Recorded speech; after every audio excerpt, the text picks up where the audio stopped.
In this class, we are going to talk about master data.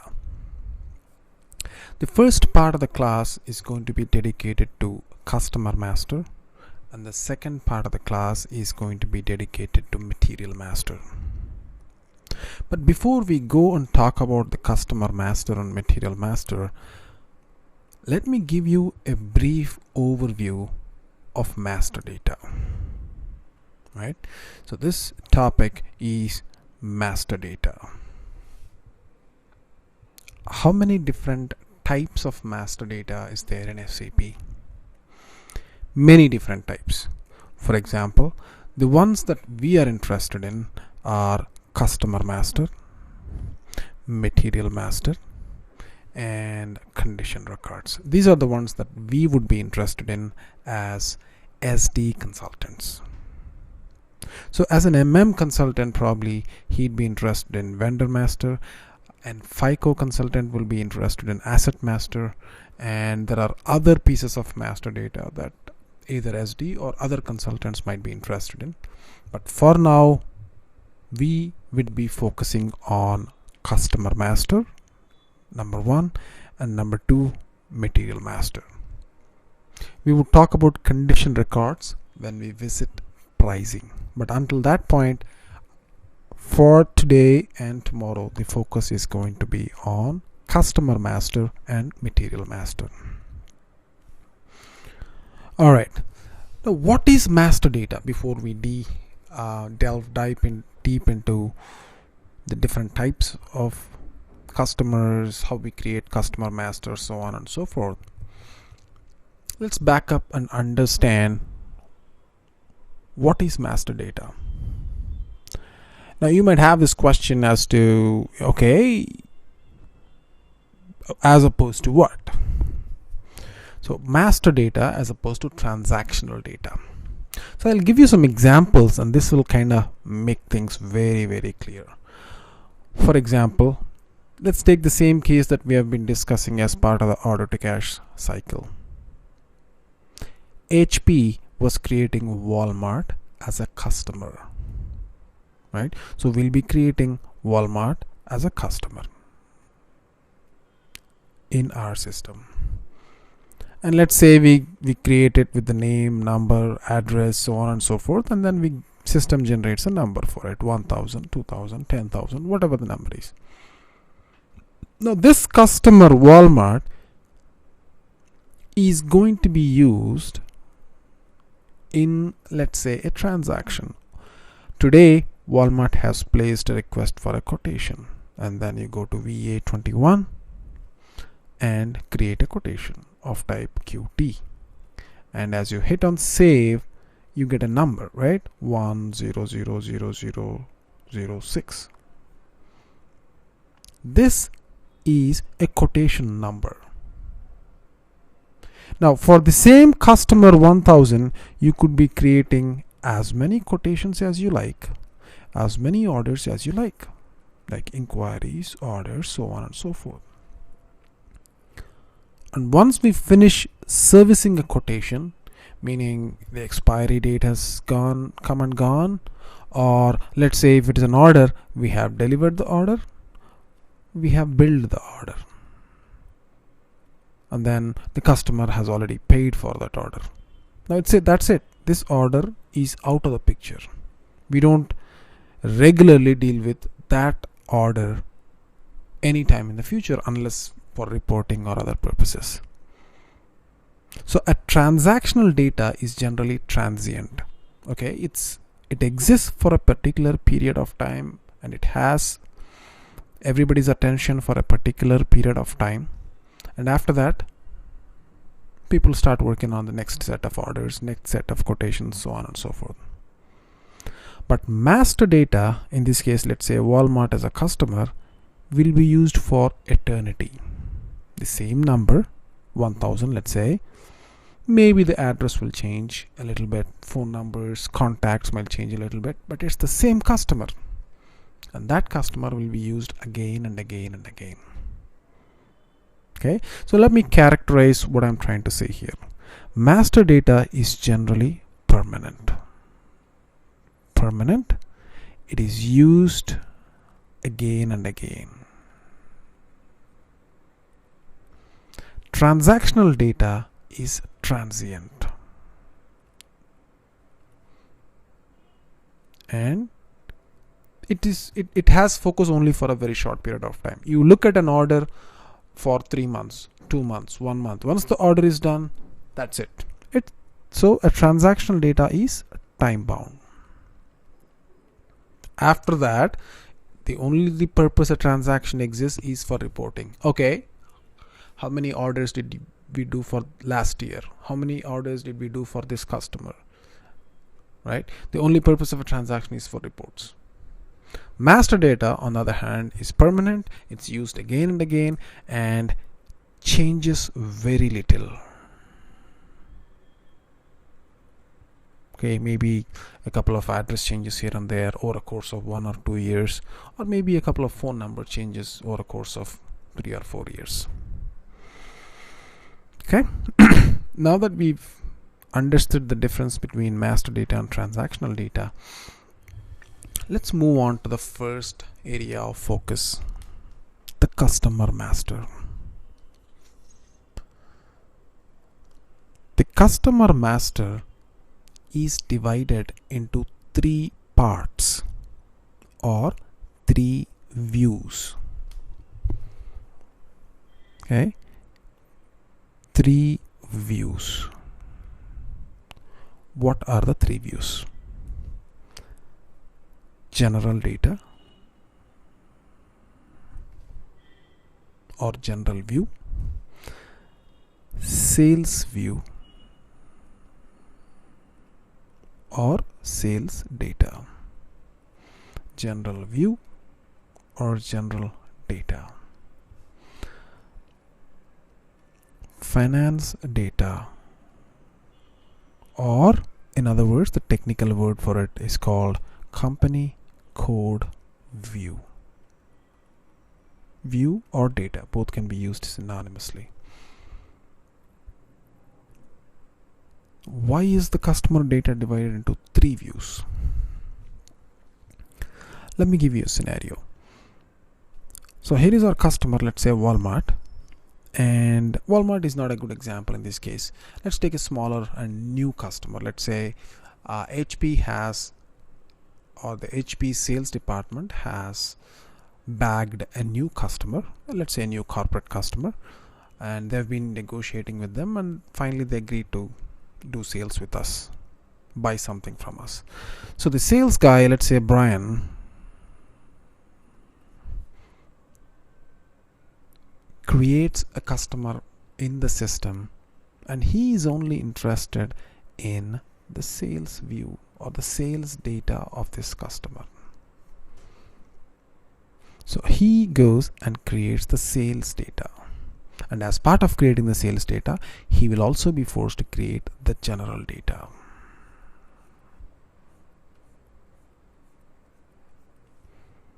So Brian creates the sales view plus general view, and then finally generates a number for that customer. Let's say ABC Incorporated. So ABC Incorporated, customer number 56789. All right, after he's done, he hands over this customer number to finance and says, hey, you know what, I've just created a sales view or general data of the customer. Can you fill up the finance data for this? Because Brian is not a finance guy. He doesn't know anything about financial data that needs to be relevant for that customer. So he's going to communicate with somebody in the finance department, say Charlene, and say, hey, you know what, I've created a customer 56789. Can you finish up the finance data for this? So Charlene, being the finance user, is going to take this customer and extend. It will be the same customer. Remember, it's not a different customer. All the 3 pieces here, the sales view, general view, finance view, are all pieces of the same customer. 56789 in this case. So Charlene is going to extend ABC Incorporated 56789 customer number to create the financial view. Alright, so she's going to create the financial part of it. Okay, now what transactions do we use for this?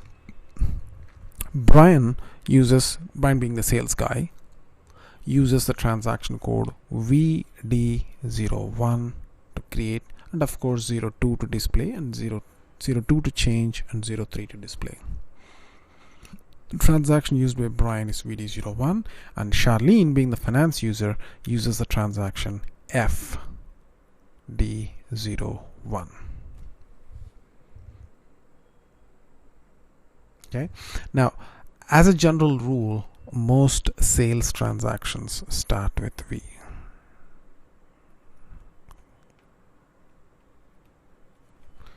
And financial transactions start with F.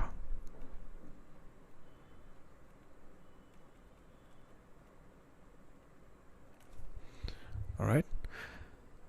Now let's see this in action. So let me play the role of Brian.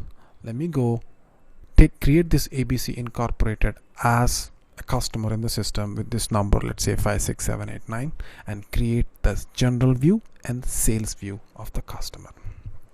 Okay, and before I do that, here are our transactions: VD01 to create, 02 to change, 03 to display. Okay, now in order to find out that FD01 transaction, you'll have to go all the way down to the financial view and all that. It's not required. So if at all you require, I'll let you know where it is. So let me quickly log in. All right.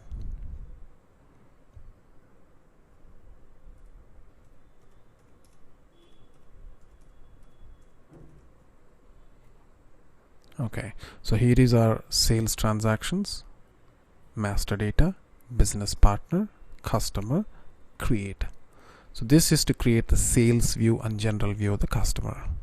Now if you want to see the finance view or the finance transaction to create the customer, you'd have to go to accounting, financial accounting, think accounts receivable,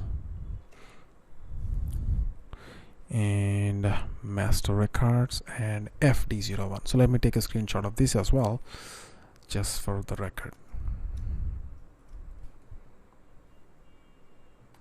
All right, so this is the sales part, this is the finance part. All right, so these are the T codes. Now let me start by creating this in the system. So go to VD01, which is the sales transaction to create the sales view and general view of the customer. So VD01, and then over here make sure you select 001 for now. I'll tell you all about account group in a separate session. All right, so for now select 0001. Now make sure you remember what I talked to you about the account key 0001. If you don't have this account key enabled, make sure you get it enabled. So it was discussed as part of our GUI navigation class as an SAP GUI preset. So just revisit that class or revisit the video and see how to enable the account key, because this is where some of the students go wrong. You know, they'll be like, okay, where is 001 sold to? I got this, I got this, I got another one, but all of them could be wrong. It always has to be 0001 for a sold to for now, until you understand what a customer account group is and how you can create your own customer account group, so on and so forth. All right, we are trying to create a customer 56789, right? And then make sure you enter this sales org, this distribution channel, this division.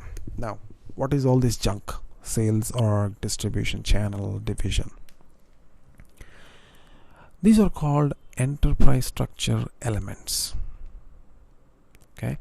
Now, it takes some time, or rather it'll take a full-fledged understanding of enterprise structure elements, how they are related, why they are created, in order for you to really understand what these are. So for now, just put in those numbers, just like how you have been doing when you create orders or when you create quotations. You've been using the same set of sales org, distribution channel, division, right? So just use them as it is. Okay, and then here is another trick. I'm entering a number here, 56789. Do you have to always enter a number? That would depend on your account group. So when we discuss account group, we will talk about what is how to create a customer without a number, so that the system will automatically pick it, so on and so forth. Another catch here is, let's say you enter a customer number that already exists. Hit enter. You'll get this error message. Customer 1000 already exists in this sales area, right? Because you're not supposed to override it, and you cannot override it as well. So if you pick up a number that is already existing, it'll give you that message. So pick another number. All right, and then hit enter. Okay, this is the first screen. So you put a title. Let's say we are creating it for ABC Inc., right? So the title is company, and then ABC Incorporated, and a search term is a shortcut that's used to refer to that company. Let's say something like ABC, if there is only one ABC company.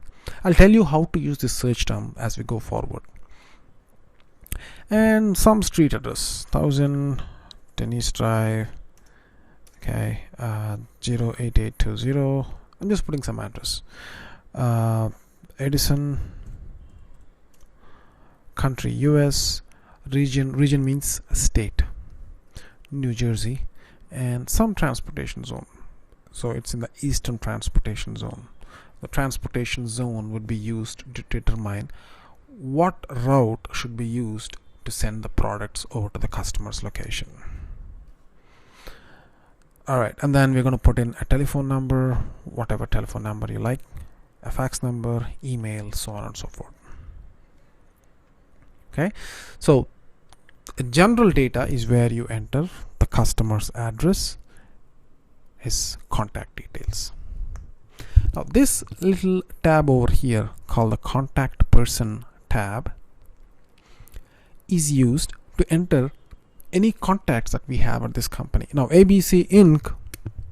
is a big company. It has a sales department, finance department, audit department, purchase department. Who are our contacts at ABC Incorporated? Probably somebody like John Adams, and he belongs to which department? Maybe he's in the purchasing department, because we are selling, so we are interested in somebody in the purchasing department of our customer, because that's the team that we deal with. And what does he do?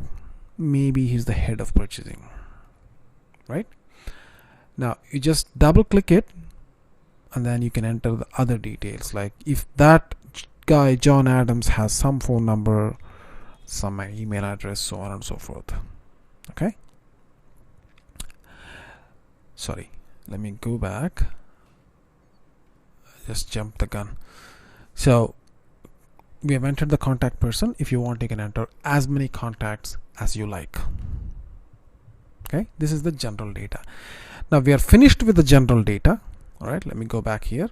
So here's an example.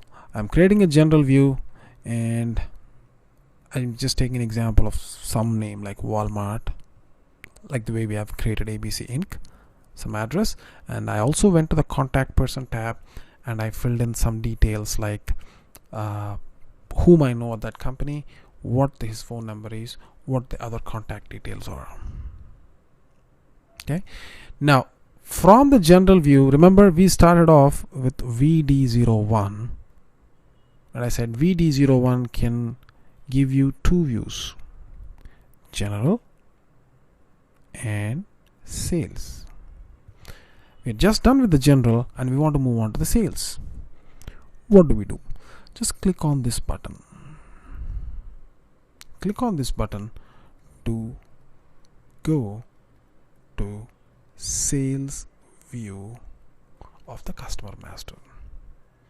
Right? We have finished the general data. Now we are going on to the sales view. How do we do that? Just click on the sales data. Okay. Now again, there are a bunch of fields here. Not all fields are important. Just pick up some fields. I'll pick up the most important fields. Now we are creating ABC Incorporated. Who is it? Let's say it's a public sector, or let's say it's a private customer. Okay. And the currencies Euro, USD, whatever. Okay. And moving on to the shipping tab. Right, let me just take these screenshots.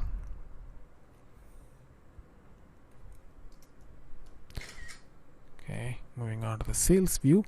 So we have customer group here. I've selected some customer group. This is important. And there are other important fields as well, like, you know, even these are important, but not at this point. Okay, so this is important. And we move on to the shipping tab. So let me make another page and move to the shipping tab. And for this customer, let's fill up some details like shipping conditions. I'll talk a little bit about shipping conditions in a bit. Order combination, some delivering plant if necessary. Okay, complete delivery flag, partial delivery, and delivery tolerances. Okay, so let me take a little screenshot here and then we'll talk about it. Okay, so what are the important fields here? Shipping conditions. What is a shipping condition? Now your customers will ask for goods to be shipped to their place, right? How are they shipped? Now if you go to Amazon, you have shipping preferences that needs to be applied in general. Like you always like 10-day ground free shipping, right? Everybody loves free shipping. Yeah, it's a little delayed, goes by ground, but who cares? That's your general preference. But that doesn't mean you always use it. You can always override it at the transaction level. Let's say you're buying something for your pretty daughter or for your wife, for your girlfriend, and it needs to go right away. Maybe you forgot her birthday and then you want to send her right away. Then you choose a specific shipping for that order only. So this is master data level shipping, which is general preferences of the customer. And at the transaction level, you can always change to whatever shipping conditions you like. Examples: 3-day, 10-day ground, 3-day ground, overnight, express delivery, this, that. Okay. Next, order combination. This is a little tricky. Watch out. Here is an order. Okay. Order 1. Let's say placed on June 1st. Okay, and this order contains M01 material, M02 material, and this material needs to go on June 10th and June 12th. Okay, and then we have another order, order 2, placed on June 2nd. This contains M03 and M04, and this goes on June 12th and June 12th. Okay, now line item 1 is going to New York, some address in New York. This is going to New Jersey. This is going to New York. This is going to New Jersey. Now if you look at the list of items, there are a couple of lines leaving for the same customer on July 12th, July 12th, July 12th.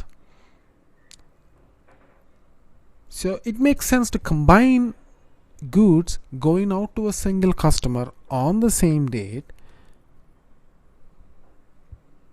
for economical reasons, right?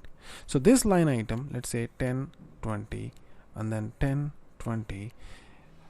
This guy this guy and this guy can potentially be combined, but this is going to New York, but this is going to New Jersey, so this guy cannot be combined. So this is ruled out because the destination is not the same. The ship to address is not the same. So M02 June 12th, New Jersey, M04 June 12th, New Jersey, both belong in different orders, but they're going out to the same location on the same date. So these two orders can be combined into a single delivery. Just these line items, 20 and 20. 10 of course goes differently, 10 of course goes differently in a different delivery. Okay, this field is called order combination. It's a preference from the customer saying, hey, you know what, if possible, combine.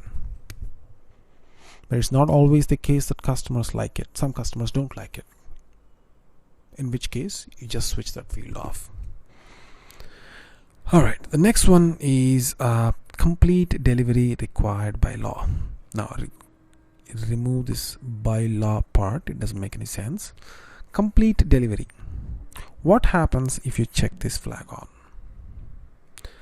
By default, let me give you a scenario. Okay, I'm going to talk about this scenario here. By default, let's say there is an order 1 on some date, and let's say June 1st. You have 10 M01 going out on June 10th because that's when the goods are available. 20 M02, let's say, going out on June 12th. Okay, now by default the system behavior is, okay, whenever the goods become available, just ship them. So come June 10th, the system will start to ship this and it will ignore this. Come June 12th, it will ship this line item. But some customers don't like it, right? It's a pain even for me. Imagine you're doing a job somewhere in downtown, your house is somewhere in the suburbs, and some items require your signature. What do? Yeah, you can go once back to home or back to your FedEx office, but if you ordered 5 items from Amazon and each of them require your signature, and if they start shipping them in 5 different packages, it's a nightmare, isn't it? You would rather want all of them to be shipped at one time, even though there might be a delay, let's say 2 days, 3 days, 4 days. I don't mind as long as they're all shipped together. Some customers like it, even though I'm talking about a B2C scenario here. Some customers like B2B, even in B2B, some customers like goods to be shipped all together, in which case you switch this on. Alright, next we have delivery tolerances, under delivery and over delivery tolerances. Tolerance, what is tolerance? You can tolerate certain things.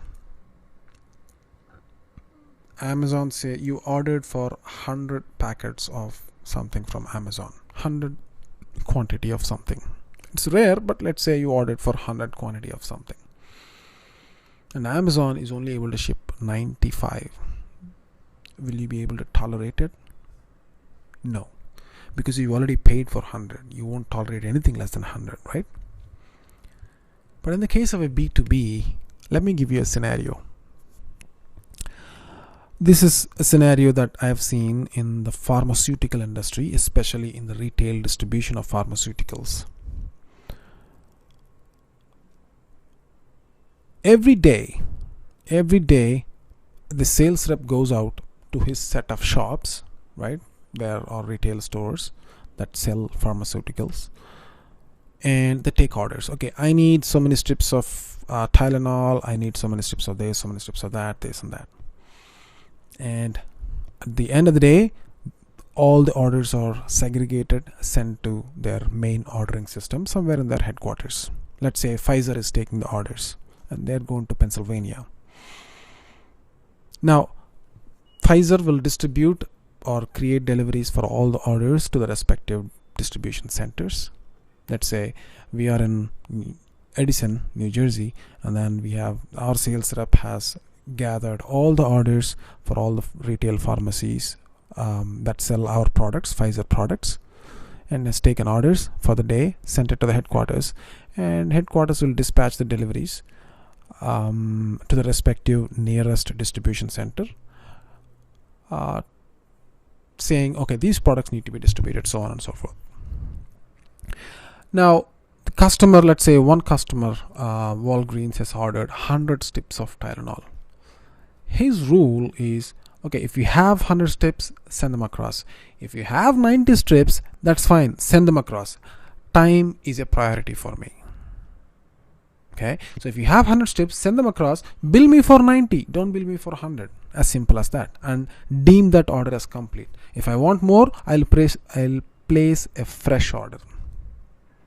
Okay,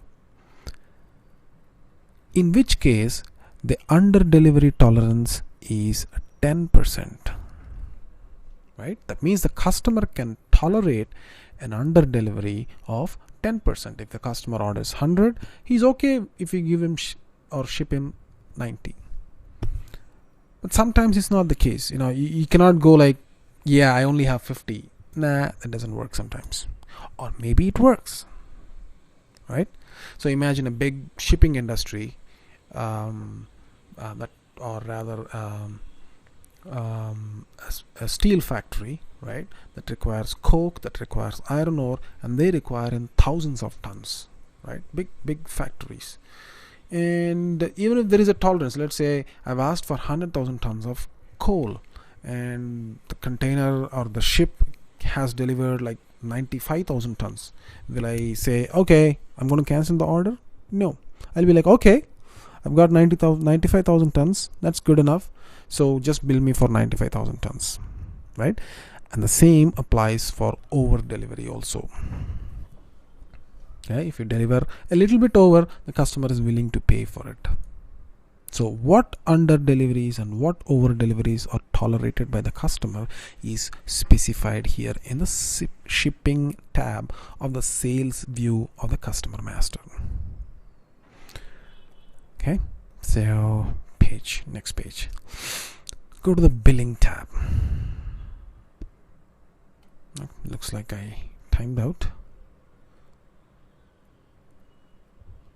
Okay, let me log in again. Oops.